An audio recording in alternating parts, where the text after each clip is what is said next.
Imagine a version of the Bible, unlike the one commonly known, a sacred text containing the keys to uncovering some of the most profound secrets in Christian history. These secrets were deemed so groundbreaking that they were concealed for ages. This unique Bible extends beyond the traditional 66 books found in most Christian denominations to include 88 books, featuring texts that were once forbidden, censored, and considered too perilous by early church authorities. What could these texts reveal? Consider the possibility of discovering hidden truths about celestial beings, the mysterious Nephilim, and apocalyptic prophecies presenting the end times in previously unheard-of detail. These texts might offer insights into the cosmic struggle between light and darkness, the complex hierarchies in heaven, and the significant roles angels and demons play in determining humanity's destiny.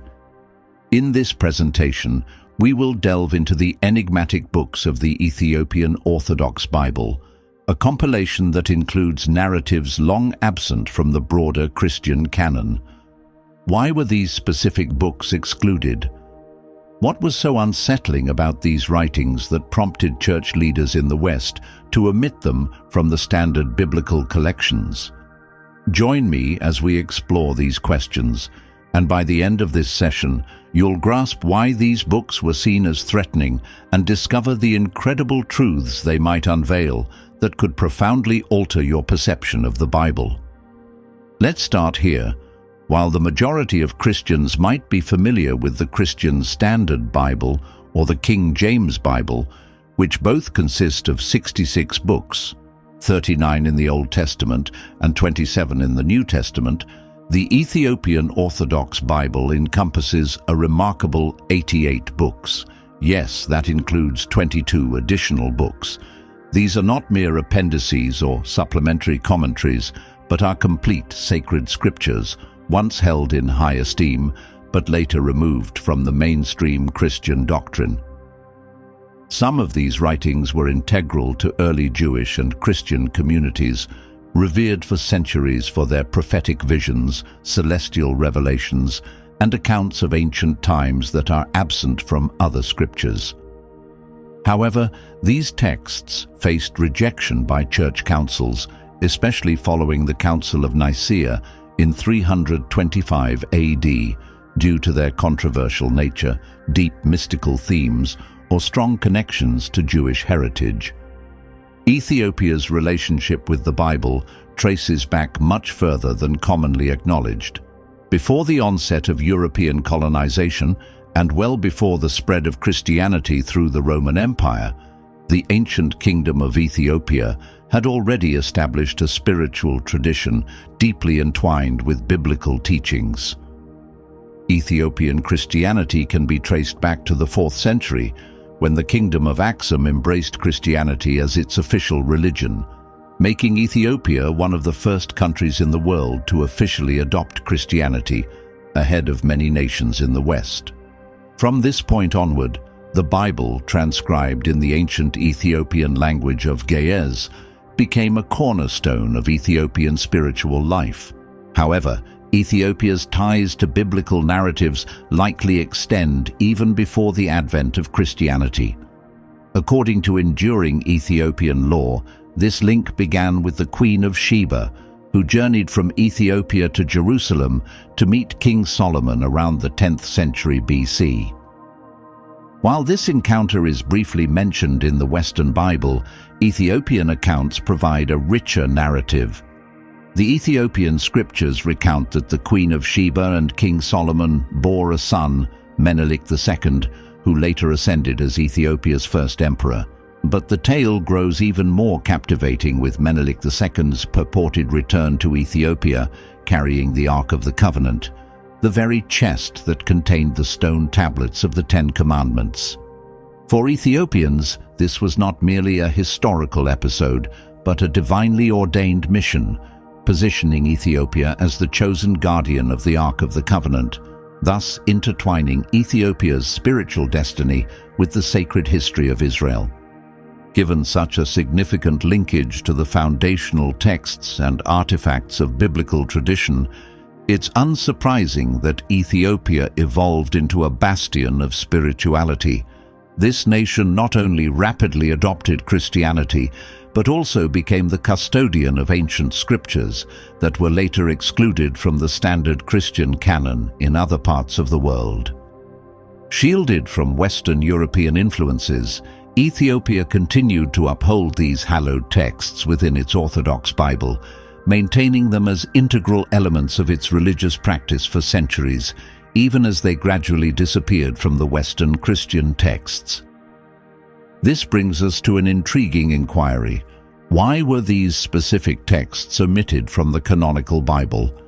The reasons are as intricate as they are captivating.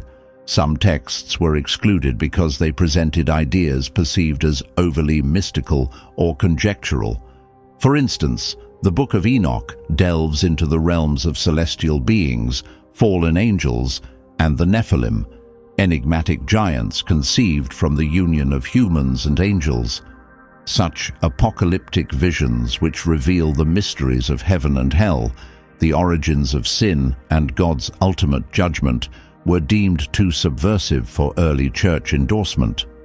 Additionally, certain books were excluded for their strong adherence to Judaic traditions. Texts like Jubilees and the Maccabees emphasize rigorous observance of Jewish laws, including Sabbath keeping, dietary regulations, and circumcision. This posed a challenge during a period when the nascent Christian church sought to establish its distinct identity separate from Judaism. These books threatened to blur the lines between the two faiths, jeopardizing the new identity Christianity was striving to forge. Moreover, some texts were viewed as threats to orthodoxy, the cohesive doctrine that early church leaders aimed to establish. They feared that these books could foster diverse theological interpretations, particularly concerning the roles of angels, the afterlife, and divine judgment. Including these texts in the canon might have led to theological disputes or divisions, potentially encouraging heresy within the early church. The plot thickens during the colonial era, particularly when European powers, notably Italy, attempted to exert dominance over Ethiopia. The Ethiopian Orthodox Bible was perceived not merely as a collection of religious texts, but as a symbol of spiritual and cultural resistance. Its unique content, which links Ethiopia spiritually to Israel and to the roots of Christianity, stood as a bulwark against European religious and cultural imperialism. Colonial forces endeavored to suppress Ethiopian religious autonomy and impose Western religious norms, thereby undermining the unique spiritual heritage preserved in the Ethiopian Orthodox Bible. So, what profound secrets do these banned books hold? Why did Western church leaders view them with such apprehension? Could it be that these ancient writings disclose hidden prophecies, depict otherworldly beings, and reveal eschatological truths too momentous to overlook? Remember to like this video, subscribe to the channel, and share it with those eager to unearth the Bible's concealed mysteries. To fully appreciate why the Ethiopian Orthodox Bible includes numerous texts absent from the conventional Christian Bible, we must delve deeper into Ethiopia's distinct historical and spiritual narrative. We start in the 4th century AD, a period when Christianity had not yet been widely accepted across the globe.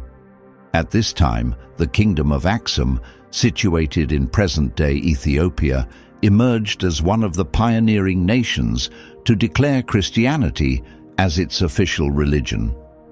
This pivotal decision entrenched Ethiopia's role as a Christian stronghold and positioned it among the earliest nations to maintain a continuous Christian tradition. What led to this religious transformation? The origins of Christianity in Ethiopia are not linked to European missionary work as commonly believed. Rather, the Ethiopian Orthodox Church traces its heritage directly to the Apostle Philip and his encounter with an Ethiopian official described in Acts 8:26-40. This official, after being baptized by Philip, returned to Ethiopia and established the Christian faith there, laying the foundation for Ethiopia's Christian customs. Over the next few centuries, this burgeoning faith grew to become the official religion of the influential Aksumite kingdom. The formal establishment of Christianity in Ethiopia was facilitated by the Coptic Church of Alexandria, which also initiated the translation of biblical scriptures into Ge'ez, the classical language of Ethiopia. As the religion permeated the Aksumite Empire, the Ethiopian Church incorporated not only the standard 66 books found in most Christian Bibles, but also a broader spectrum of Judaic and early Christian writings. These texts, often viewed as esoteric, contentious, or too closely aligned with Jewish teachings, were rejected or even banned by the Western Church. However, Ethiopia preserved these writings, integrating them into its rich religious tapestry. This early acceptance of Christianity also allowed Ethiopia to sustain its religious autonomy, distinct from the broader Christian community. While the Roman Empire and the Western Church endeavored to unify the biblical canon, Ethiopia remained detached from such discussions, continuing to cherish its age-old traditions and scriptures. Consequently, the Ethiopian Orthodox Bible includes not only the traditional books from the Old and New Testaments, but also additional writings that provide deep insights into early Jewish and Christian thought. Ethiopia's bond with biblical narratives extends far beyond the advent of Christianity. To fully appreciate this connection, we must delve even further back in history, around 1,000 years before the birth of Christ. Ethiopian lore traces its biblical origins to an extraordinary figure, the Queen of Sheba. Briefly mentioned in the Western Bible in 1 Kings 10:1-13 and 2 Chronicles 9, this formidable queen journeyed from the distant lands of Sheba, now thought by Ethiopians to encompass parts of modern Ethiopia and Yemen, to visit King Solomon in Jerusalem. While the Western scriptures provide only a brief account of her visit, the Ethiopian narrative offers a far more detailed and expansive tale. The Kebra Nagast, a revered Ethiopian text, enhances this story by depicting the Queen of Sheba, known locally as Makeda, as having a son with King Solomon, named Menelik, who later became the first emperor of Ethiopia. The saga takes an even more captivating turn with the claim that Menelik, upon reaching adulthood, traveled to Jerusalem to meet his father, Solomon. During his return to Ethiopia, he allegedly brought back one of the most revered relics in biblical lore, the Ark of the Covenant. This sacred chest, believed to house the stone tablets bearing the 10 Commandments, is purportedly preserved in Ethiopia to this day. This profound historical relationship with Israel's sacred legacy has significantly influenced Ethiopian Christianity. For Ethiopians, the Ark of the Covenant symbolizes a divine commission connecting Ethiopia directly to the chosen people of Israel.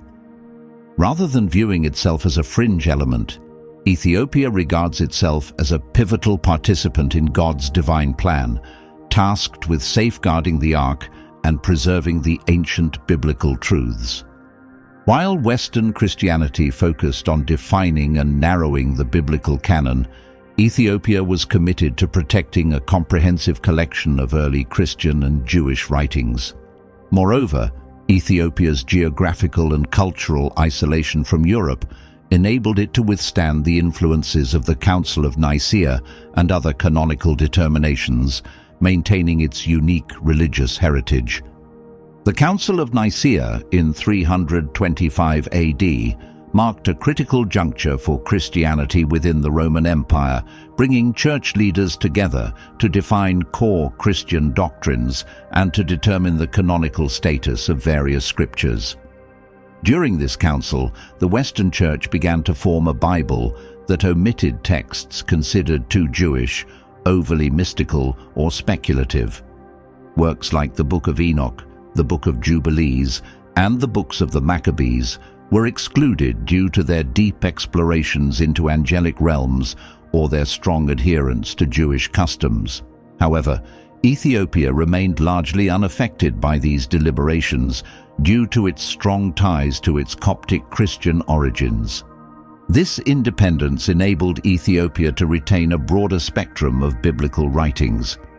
Consequently, the Ethiopian Orthodox Bible not only includes the standard 66 books found in most Christian Bibles, but also encompasses an additional 22 books that were either excluded or banned from the Western canon. Ethiopia thus emerged as a bastion of spiritual continuity, where ancient Christian traditions have been preserved free from the doctrinal influences of Western Europe. The Ethiopian Orthodox Bible is distinct from those used in much of the Christian world today. It serves as a living artifact of Christianity's early era, largely unaltered by the theological disputes and political conflicts that reshaped the Western Bible. This inclusion of what the Western Church deemed extraneous texts is not merely a historical curiosity. It underscores the diversity of thought regarding what constituted Scripture in early Christianity. Many texts discarded by the Western Church still carry significant spiritual weight. For example, the Book of Enoch provides a detailed portrayal of fallen angels, their interactions with humans, and their ultimate judgment, a narrative that shaped early Christian perspectives on sin, evil, and eschatology. In the Book of Jubilees, we see a unique Jewish interpretation of biblical history that sheds new light on the lives of the patriarchs and underscores the critical role of angelic entities in shaping human destiny. These writings provide us with insights into a largely unrecognized chapter of Christian history, a period when theological ideas were still taking shape and the limits of religious orthodoxy were under discussion. In Ethiopia, these texts were never excluded. They have been an integral part of its spiritual tradition, held in equal esteem as the canonical books of the Old and New Testaments. This prompts the question, why were these texts excluded elsewhere? What aspects of these holy writings led the Western Church to deem them inappropriate for inclusion in the Bible? The answers are as intricate as they are intriguing, encompassing theological, political, and cultural conflicts.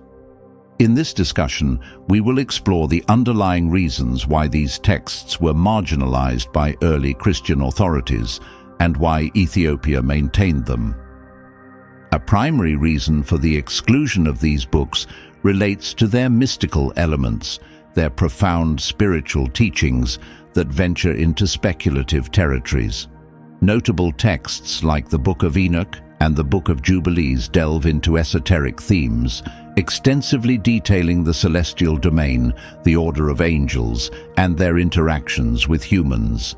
For example, the Book of Enoch offers a detailed portrayal of the Watchers, angels who fell from grace, mingled with humans, and whose descendants, the Nephilim, brought forth great corruption.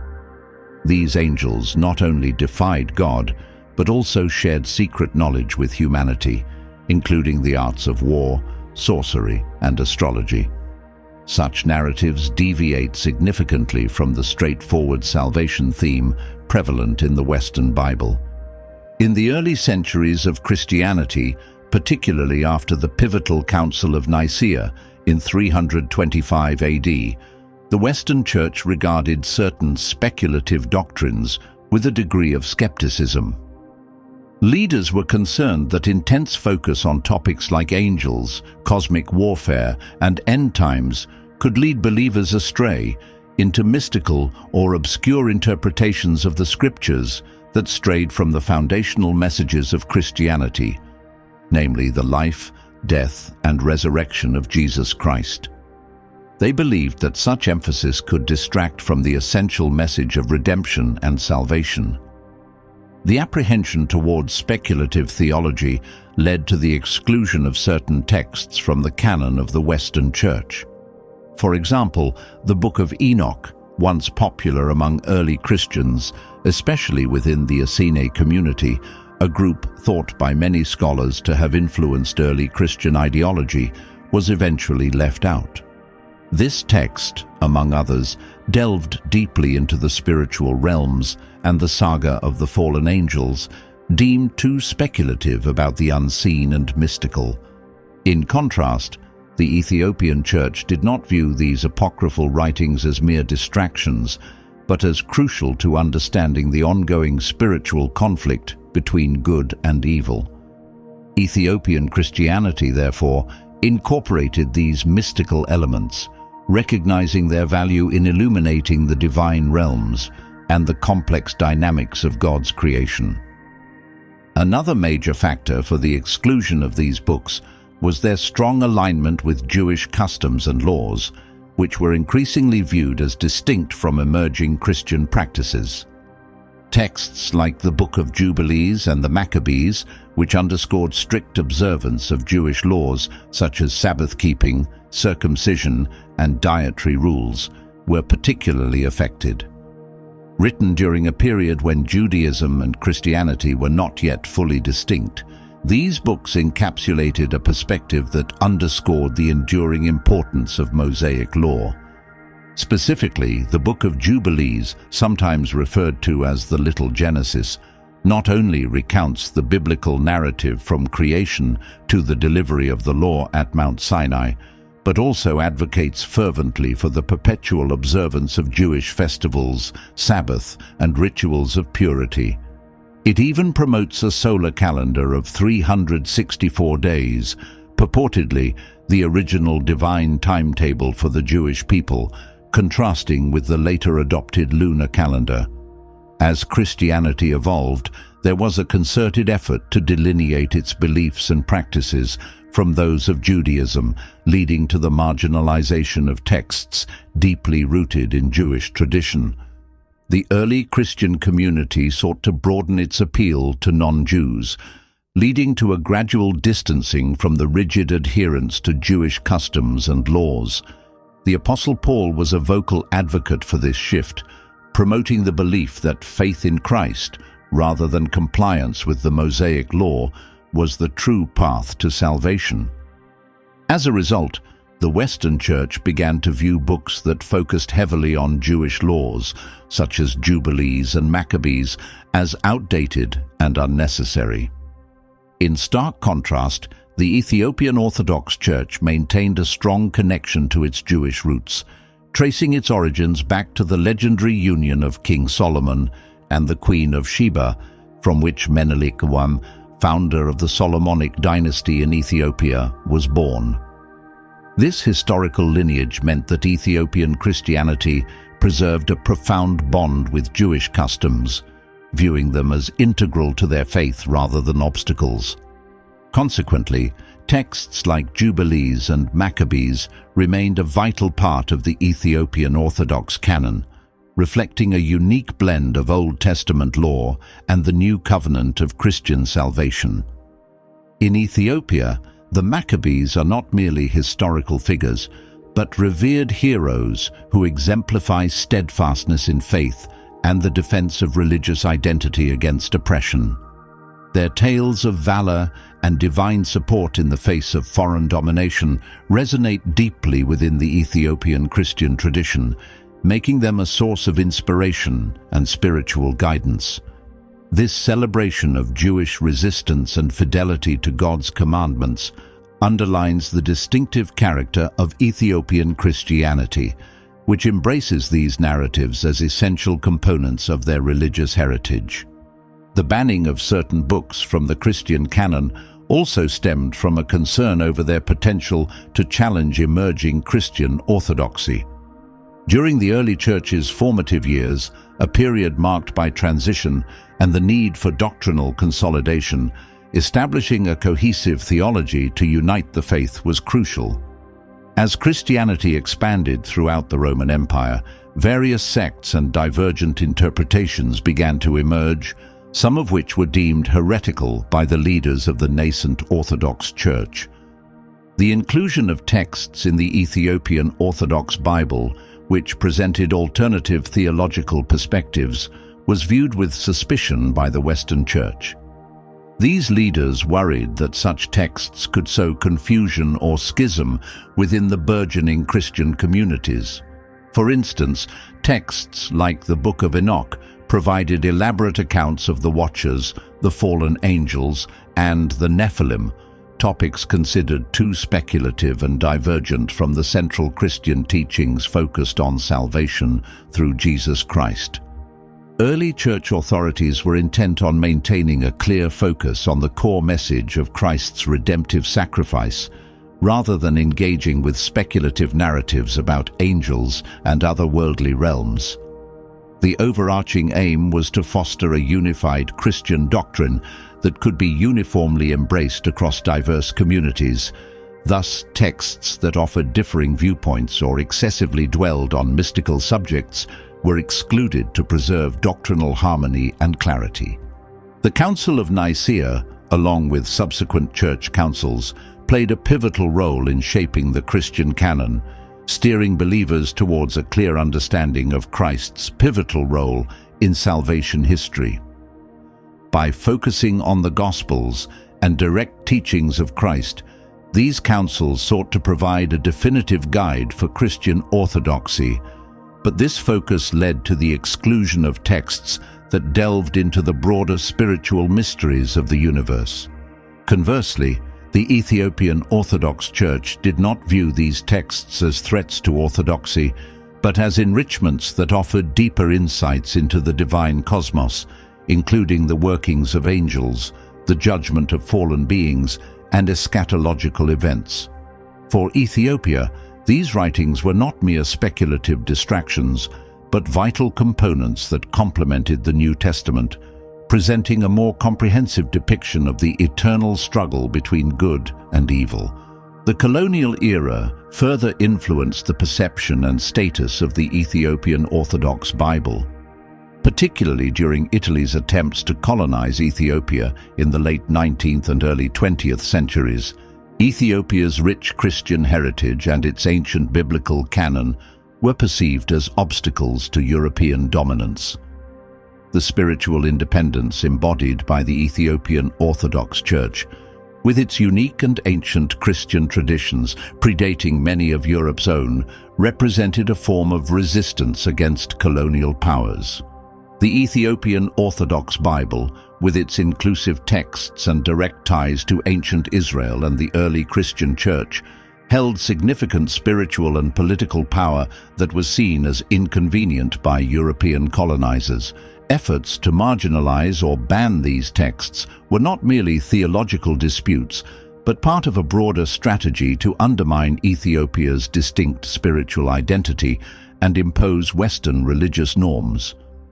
This spiritual resistance paralleled Ethiopia's physical resistance to colonial rule, symbolizing not only its national independence but also its enduring spiritual sovereignty. Thus, the Ethiopian Orthodox Bible, filled with unique texts and interpretations, stood as a challenge to the established Western religious order, questioning the supremacy of Catholicism and Protestantism and asserting a powerful, independent Christian narrative. The potential threat colonial powers may have perceived in Ethiopia's spiritual autonomy could indeed have played a significant role in the marginalization of the Ethiopian Orthodox Bible. This unique collection of scriptures, which includes texts not found in the standard biblical canon, might have represented a form of religious and cultural independence that colonial forces often sought to suppress in their quest to control and influence occupied territories. The Ethiopian Orthodox Bible contains a wealth of texts that offer deep insights into spiritual dimensions, ancient narratives, and divine schemes, which are not widely recognized in other Christian traditions. These texts provide a broader understanding of spirituality and divine intervention, preserving knowledge that has been both revered and contested throughout history.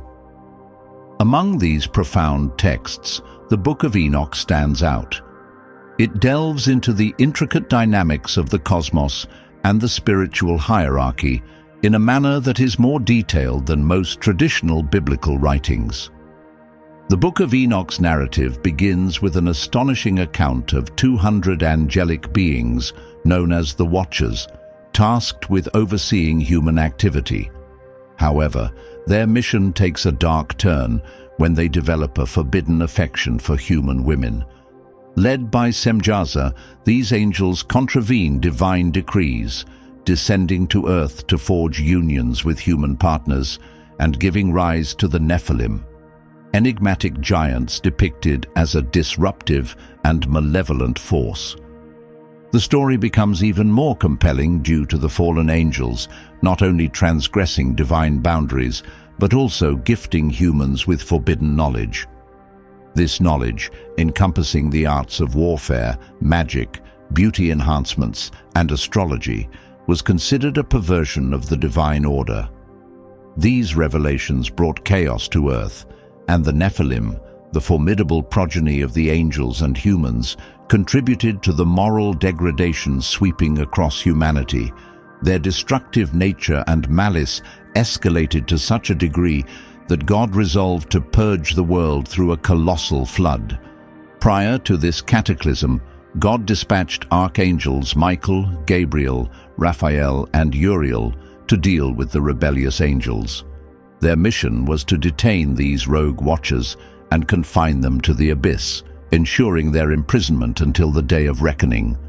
These watchers and their descendants were deemed so tainted that God eradicated their presence from earth, yet their sinister legacy lingers among humanity. Let us know in the comments if you'd be interested in a dedicated video delving into the Book of Enoch and the angelic rebellion. In another segment, known as the Book of Parables within Enoch, we explore apocalyptic visions where Enoch prophesies the emergence of a messianic entity referred to as the Son of Man. Intriguingly, this figure bears a striking resemblance to Jesus Christ, who is similarly titled in the New Testament. Enoch's prophecies reveal a final judgment, marking the downfall of the wicked, including the fallen angels, into a fiery abyss, whereas the virtuous are promised eternal life. This narrative vividly illustrates the ultimate showdown between forces of good and evil, involving angels, demons, and humanity, all awaiting their fate before God's throne. In one of the more obscure sections of Enoch, known as the Astronomical Book, the veil is lifted on the celestial mechanisms of the cosmos. Here, Enoch is given insights into the divine orchestration of the stars, planets, and seasons, detailing a solar-based calendar designed to align humanity with the rhythmic patterns of creation. This passage explains how celestial bodies are not merely drifting entities, but follow an ordained trajectory guided by angelic forces as decreed by God. This meticulous arrangement ensures that the sun, moon, and stars maintain a specific order. The text advises humanity to adhere to this solar calendar rather than the lunar model, emphasizing its importance in staying in harmony with God's creation. The persistence of this solar calendar in the Ethiopian Orthodox Church today serves as a testament to its deep-rooted origins and the enduring influence of Enoch's revelations. Shifting focus to the Book of Jubilees, this text offers a unique retelling of biblical history from creation to the delivery of the law at Mount Sinai, accentuating the spiritual dimensions of God's timeline and the everlasting significance of divine laws. Central to Jubilees is the notion that time is dictated by a sacred, angel-administered calendar. Revealed to Moses atop Mount Sinai, this calendar is based on a solar cycle comprising a 364-day year segmented into Jubilee cycles, periods spanning 49 years. The narrative stresses the importance of this calendar system in preserving the cosmic order established by God. Why is this significant?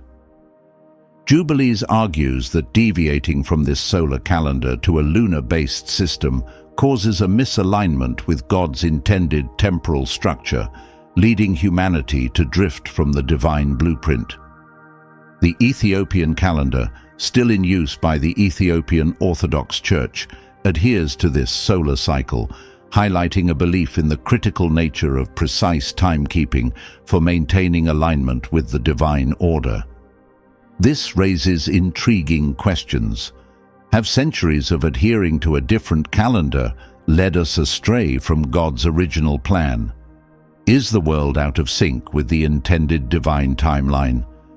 Jubilees not only unfolds the cosmic timeline, but also reveals the profound involvement of angels in the spiritual education of early patriarchs like Adam, Noah, and Abraham.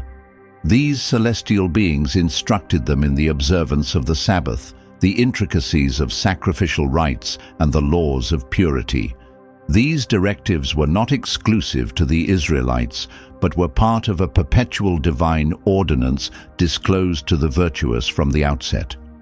The detailed involvement of angels underscores that God's laws are not bound by time, predating the covenant at Mount Sinai, and have remained consistent across ages. This continuity highlights that even before the formal revelation at Mount Sinai, God's statutes were acknowledged and adhered to by those in close communion with Him, under the guidance of His celestial envoys. Turning to the books of Maccabees, these texts chronicle acts of valiant resistance and divine intervention. Unique to the Ethiopian Orthodox Bible is the inclusion of 3 books of Maccabees, each presenting distinct insights into the trials of faith faced under oppression. The first book of Maccabees vividly details the Maccabean revolt, a pivotal chapter in Jewish history. In 167 BC, the imposition of Hellenistic practices by Seleucid king Antiochus IV, Epiphanes sparked a fierce guerrilla war led by Judas Maccabeus. Against overwhelming odds, they managed to recapture the temple in Jerusalem, an event that reinstated Jewish rites and is celebrated through the festival of Hanukkah, commemorating the temple's rededication and the miraculous endurance of the temple's oil lamp. The second book of Maccabees shifts the narrative to focus on the endurance of martyrs who chose death over renouncing their faith. It recounts the harrowing ordeal of 7 brothers and their mother, who were tortured for adhering to Jewish law by refusing to consume pork. Each sibling, facing death, affirmed their belief in an afterlife, assured of divine justice and eternal reward. This book also depicts visions of angels and divine aid in the Maccabees' conflicts, reinforcing the conviction that their triumphs were manifestations of God's will and support. The third book of Maccabees transports us to Egypt, where Jewish populations encountered severe trials under Ptolemy IV. A particularly harrowing episode occurs when Ptolemy orders the Jews to be crushed by drunken elephants, a seemingly certain doom. However, in a miraculous turn, the elephants instead rampage through the Egyptian forces, sparing the Jewish community from devastation. This dramatic rescue highlights themes of divine protection and miraculous salvation that pervade the text. Moving on to the mystical and apocalyptic visions found in the Ascension of Isaiah, this text dives deep into the prophet Isaiah's spiritual journey through the 7 heavens. Accompanied by an angel, Isaiah traverses these celestial realms, encountering different orders of angels and observing the fallen ones, until he reaches the ultimate vista of the divine throne in the 7th heaven. This account is rich with descriptions of seraphim, cherubim, and other celestial beings, offering an intricate depiction of the heavenly hierarchy seldom matched in early Christian writings. The apex of his visionary experience is witnessing the Messiah's descent to earth. Isaiah sees the Son of God voluntarily leave the highest heaven, assume human form, and endure suffering and death instigated by demonic forces. Yet the narrative does not conclude with tragedy. Isaiah also beholds the Messiah's triumph over evil, his resurrection, and his glorious ascension back to heaven, where he is enthroned as sovereign over all. Finally, the texts of Baruch and the letter of Jeremiah, penned during the Babylonian exile, offer profound meditations on sin, repentance, and the folly of idolatry. Baruch presents a poignant lamentation over the devastation of Jerusalem, interwoven with a candid acknowledgement of Israel's sins as the root cause of their calamity. The narrative, however, does not dwell solely on despair, but pivots to a hopeful outlook, suggesting that redemption and restoration await if the people turn back to God in repentance. In contrast, the letter of Jeremiah delivers a sharp critique of idol worship, mocking the inert and powerless pagan deities of Babylon. It serves as a powerful exhortation to the exiled Jews, urging them to cling to their faith in the one true God, the only deity with the power to alleviate their suffering and restore their fortunes. As we delve into the profound depths of the texts in the Ethiopian Orthodox Bible, it becomes evident that these writings are more than mere ancient narratives. They are rich with prophecies, spiritual insights, and cautions that are relevant to early Christian and Jewish followers and to our contemporary society. Interestingly, the themes present in these texts may also offer clues to interpreting future prophetic occurrences. A notable aspect of the Ethiopian Orthodox Bible is its comprehensive examination of the angelic domain and the persistent conflict between good and evil. Works like the Book of Enoch, the Ascension of Isaiah, and Jubilees provide intricate portrayals of angelic orders, the downfall of certain angels, and their impact on humanity. But why is this significant today? The concept of a battle between good and evil persists. The notion of spiritual warfare, where angels and demons influence worldly events, remains a key element in Christian doctrine. Although some may view these excluded books as overly mystical or speculative, they illuminate the covert dynamics still influencing our reality. Ephesians 6:12 tells us that our fight is not merely against tangible enemies, but involves spiritual adversaries from dark realms. Is it possible that the accounts of the Watchers in the Book of Enoch, detailing their revolt and the ensuing moral decay, still resonate today?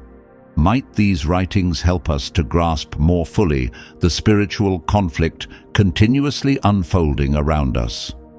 Several of the excluded texts within the Ethiopian Orthodox Bible feature prophecies concerning the apocalypse, which not only resonate with traditional biblical forecasts, but also mirror current global situations. In the Book of Enoch, vivid depictions of impending doom are presented, where both humans and rebellious angels are judged. These accounts vividly illustrate the messianic functions that Jesus would embody according to the New Testament narratives, depicting the Son of Man delivering divine justice to the wicked. Furthermore, Enoch's revelations extend to describe the climactic confrontation between the forces of good and evil, the annihilation of malevolent entities, and the eventual reinstatement of virtue on earth. In a similar vein, the Ascension of Isaiah offers a gripping depiction of the Messiah's descent from heavenly domains to earth, confronting and ultimately defeating Satan. These prophecies suggest a timeless cosmic conflict that continues to evolve. In the context of today's world, marked by escalating global tensions, environmental calamities, and spiritual discord, the question arises: are we nearing the apocalyptic era?